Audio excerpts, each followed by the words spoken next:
எதை செய்ய போனாலும் இதெல்லாம் யோசின்றார் வள்ளுவர். வினை வலியும் தன் வலியும் மாற்றான் வலியும் துணை வலியும் தூக்கிச்சு. அதுல முதல் 3 உங்களுக்கு புரியும். எது செய்ய போறாலும் செய்ய வேண்டிய வேலையை அசஸ் பண்ணு. செய்யறீங்களா? செய்வீங்க. தன் வலி, எனக்கு முடியுமா முடியாது, அசஸ் பண்ணுவீங்களா? பண்ணுவீங்க. மாற்றான் வலி, எதிரில் நிக்க போறானே அவனுக்கு என்ன ஸ்ட்ரென்த், அதையும் பார்ப்பீங்க. 4வது வள்ளுவர் ஒன்று சொல்லுவாரு, துணை வலி.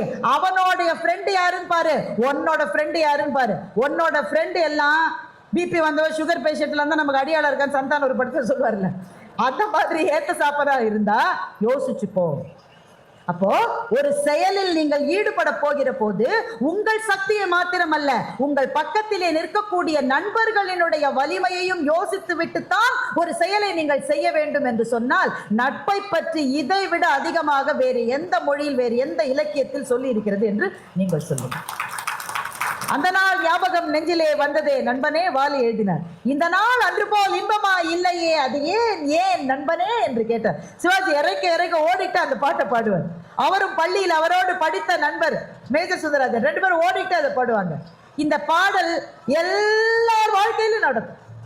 பள்ளிக்கால நண்பனை பார்க்கிற போது நெஞ்சுக்குள்ளே வருகிற சொல் அந்த சொல் தான்.